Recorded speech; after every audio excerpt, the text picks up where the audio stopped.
Ni Time Sport nk'ibisanzwe, ni ikipe ya Rayon Sport, ni ikipe ya Bugesera, aho mu by'ukuri ikipe ya Bugesera yari yakiriye ikipe ya Rayon Sport. Mpora mbivuga inshuro nyinshi mbabwira ati banyarwandakazi, ndetse mu by'ukuri namwe bakunzi ba ruhago, niki gikwiye gukorwa hano mu Rwanda kugira ngo mu by'ukuri ubutabera muri football bugaragare. Ntabwo mu by'ukuri football y'u Rwanda yazigera iryoha n'umunsi wa rimwe tukibona ibintu mu by'ukuri nk'ibi ngibi.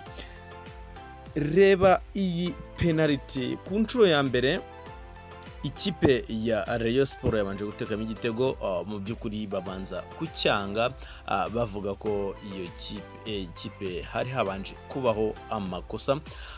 Si ibyo gusa, ikipe ya Rayon yabanjwe igitego iza kwataka ku buryo bwimbitse cyane, aho yashakaga igitego cyo kwishyura imbere y'izamu. Ngira ngo ni ibintu muri kubona muri video. Ni umukinnyi bamufashe baramutega bigaragara, ariko umusifuzi agaragaza ko mu by'ukuri nta kintu cyabaye. Ikipe ya Bugesera ikora counter attack, yataka mu by'ukuri igeze imbere za mu mukinnyi w'ikipe ya Bugesera aza kwigusha, nta n'amasegonda 40 aciyemo bari kurekera ama penalty y'ikipe ya Rayon Sport, ahubwo umusifuzi yahise atanga penalty ku ikipe ya Bugesera. Ni ibintu mu by'ukuri nkunda kubabwira ati hano mu Rwanda ubutabera ndetse na Ferwafa sinzi ikizakorwa kugira ngo mu by'ukuri mu kibuga hagati abasifuzi b'u Rwanda ndetse n'abasifuzi mu mikino yombi babashe kuba baha agaciro umupira w'amaguru hano mu Rwanda. Ngira ngo ni ikipe ya Rayon Sport yari yarekramye mbere yuko umupira utangiraho amasaha arenga 30, aho yarekramye ku munsi w'ejo tariki ya 16 yirekrama abakinnyi, hanyuma ishyirahamwe ry'umupira mu Rwanda Ferwafa igasubiza Rayon Sport ivuga ko Ferwafa nayo izi aho imikino igeze kandi ko nta kipe yemerewe kwitiramo mu by'ukuri abasifuzi. Rayon Sport yagiye ikibona liste y'abasifuzi bari kure ku mukino wayo ndetse na Bugesera. Rayon Sport yarekramye ivuga ko mu by'ukuri yakomeje kugenda ivuga ko ibi bintu Ferwafa ifite kugira icyo ibikoraho, cyane ko abo basifuzi bombi bagiye banagirwaho impungenge mu mikino yandi makipe igiye itandukanye.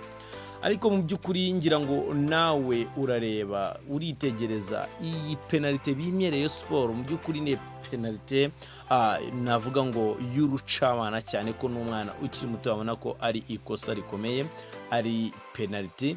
Ahubwo ukibaza ese mu by'ukuri iyi penalty yahawe ikipe ya Bugesera hari habaye iki hatuma bifatwa nk'ikosa, cyane ko umukinnyi nta wigeze mu by'ukuri umukoraho. Ndagira ngo ukomeze ushishoze, urebe neza mu by'ukuri aya amashusho, hanyuma nawe utubwire muri comment. Ejo turaza tuganira kuri uyu mukino ku buryo burambuye muri Sport Time yacu y'uyu munsi kuri Demi Sport TV. Musaba gukora subscribe, ariko mu by'ukuri Ferwafa ukwiye kugira icyo wakora gifatika mu by'ukuri bitari ibyo ngibyo. Umupira w'amaguru mwawureka ahubwo mukishorera imari mu bucuruzi, kuko ibi ntabwo ari ibintu. Umupira w'amaguru bibaye ari ibintu bimeze gutya mwawureka. Umupira w'amaguru ni enjoyment, ntabwo ari ukwiba abantu, gusaza abantu.